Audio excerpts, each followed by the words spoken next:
Hello, everyone, and welcome back to the scheduled program that is my YouTube channel. Today, we're going to be doing something very fun and exciting. We're going to be reviewing some of my favorite films that you might have seen, you might have not seen, but they're definitely worth watching. Over the course of the years, I've always been looking for media and content that actually is good.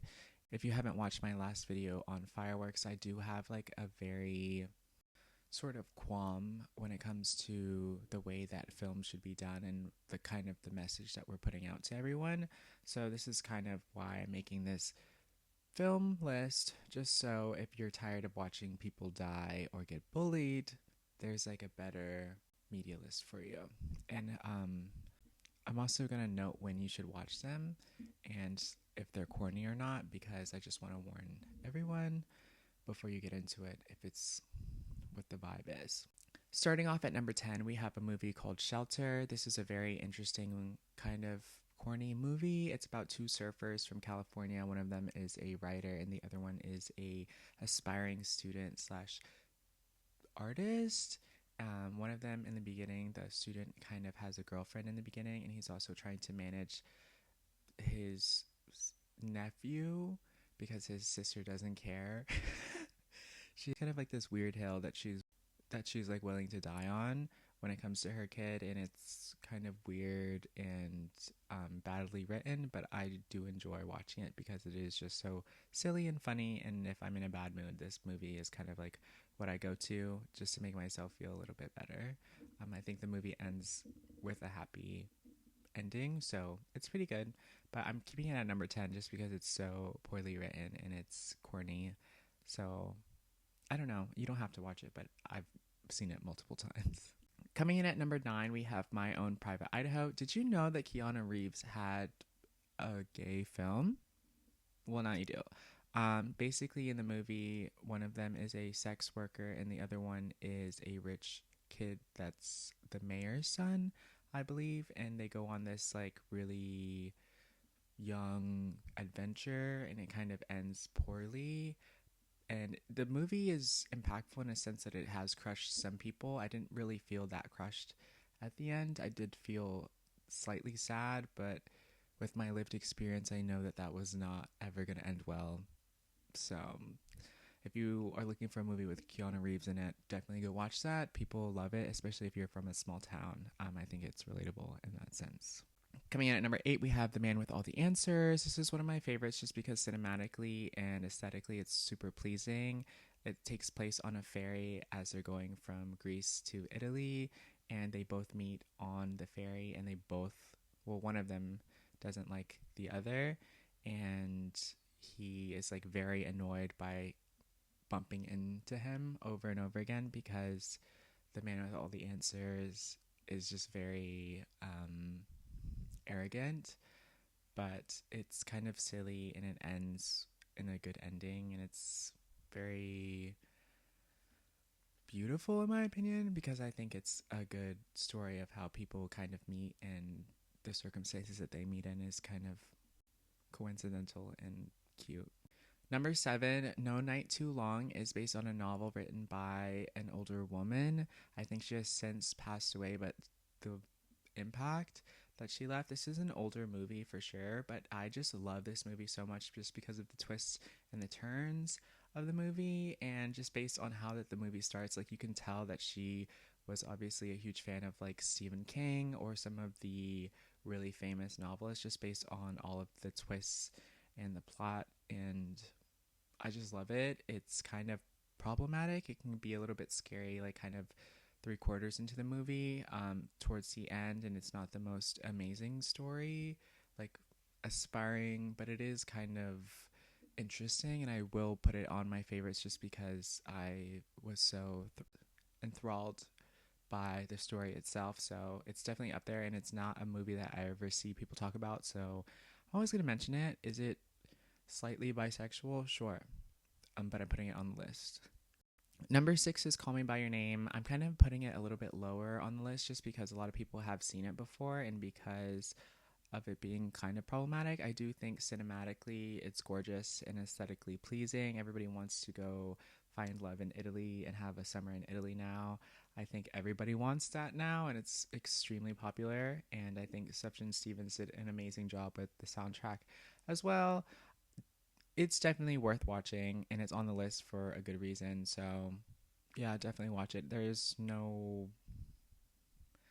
I don't have any qualms with it besides it, the girlfriends thing, but it's fine. We've all been there. I just made a movie review slash video essay on this movie recently, but Fireworks is coming in at number 5. It is one of my favorite movies just because it takes place in Italy. I love films that really make good use of the place that they're in and really telling a story in that way, kind of putting us in the atmosphere with them. Call Me By Your Name is kind of similar in that sense, but Fireworks is just a lot better when it comes to getting down to the core of why we choose to love the people that we love and the circumstances that we're in sometimes. It doesn't have the most beautiful ending, but it is a very aesthetically pleasing movie and slightly problematic, sure, yes. But it's very dramatic, has a lot of twists and turns and ups and downs, and it's just a really good film and definitely one of my favorite films. And I also don't hear people talk about that movie, so I'm putting it in the freaking top 10 because you should definitely go watch it right now, like literally tonight or this morning. I'm putting Moonlight at number 4. It is an incredibly popular movie that has won so many awards.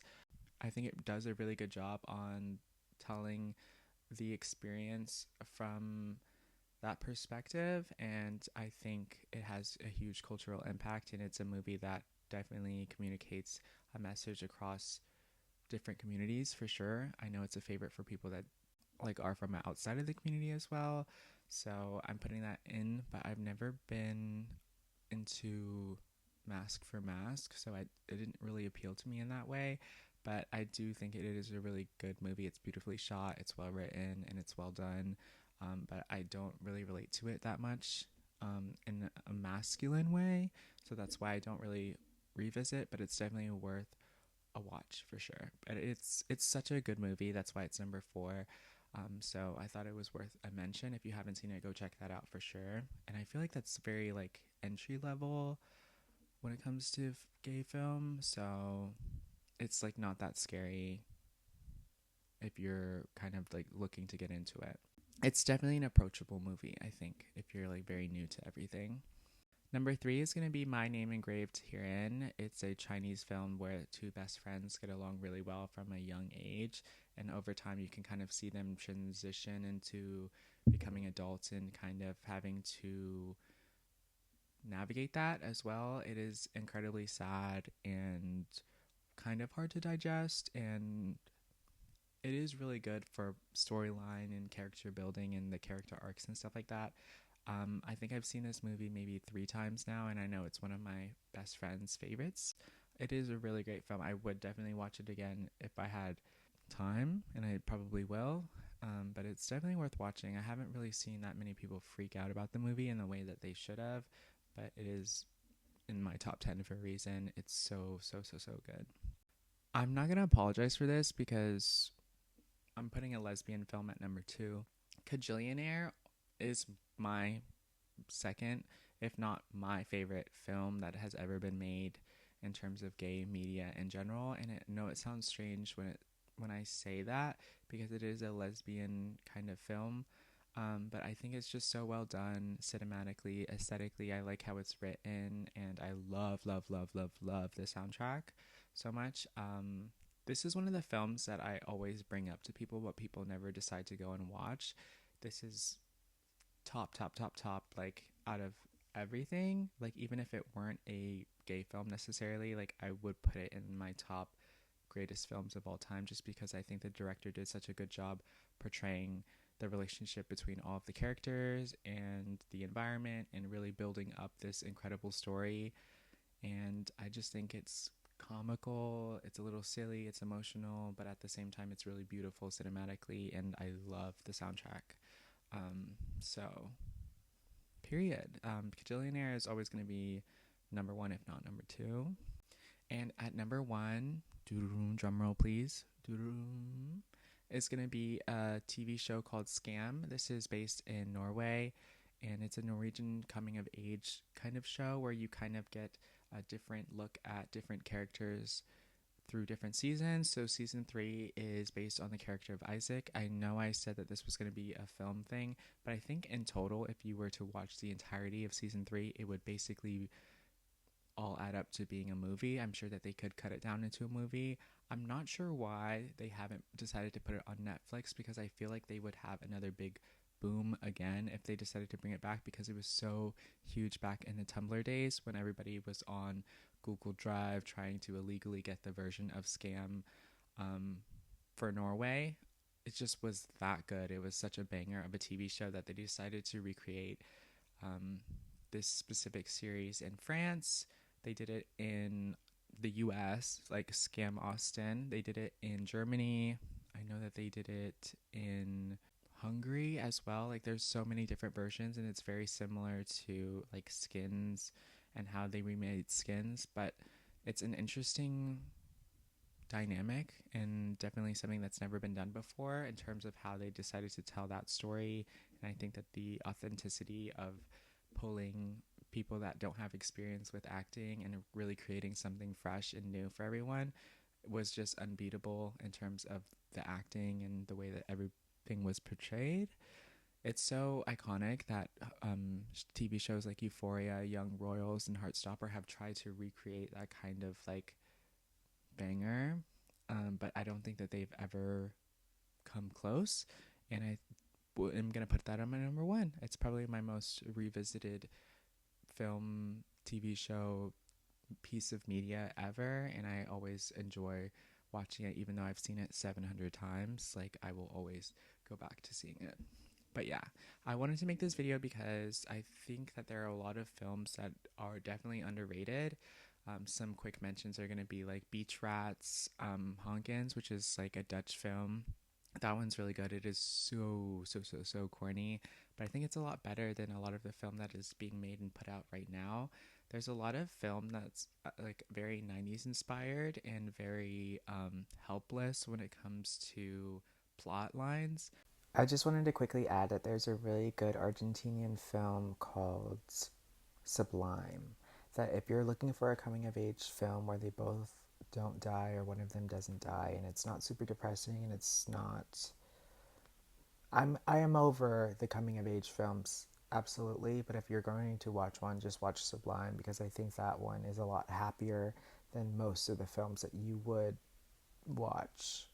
I just recently saw the TV Glow, and I know that it's gotten really high praise from a lot of people within my community and people outside of my community. It's won awards and stuff like that, but I don't think that I'm a big fan of just portraying like a very negative, depressing narrative when it comes to what life looks like. I think if anything, we can kind of create a better opportunity for the future and for making room for space and showing us in a positive light, and not so much the drugs, the drinking, and all of these things that you don't necessarily have to partake in, and it's not exactly everyone's reality.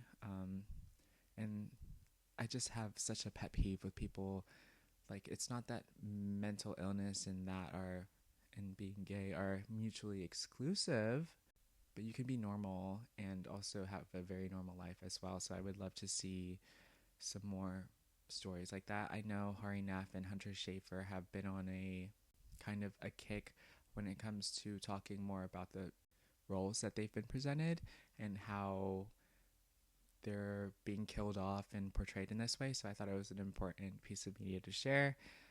Please feel free to leave a couple of top 10s that I might have missed. If I didn't talk about it, please feel free to put them down in the comments. I'm always open to watching indie films. The more like underground, the better. I'm really excited because there's a new kind of publishing company that's releasing a bunch of them this year, so I'm very interested to see if we get any good ones, and I know in the future there will be a lot of amazing ones as we get more budget and more visibility, so I'm super excited. But yeah, thanks for watching. Let me know if you see any of these movies. Give me a thumbs up, and please subscribe. Like, I'm almost to 100 subscribers, and we're only growing, and I need an army to survive, so thanks. Bye bye.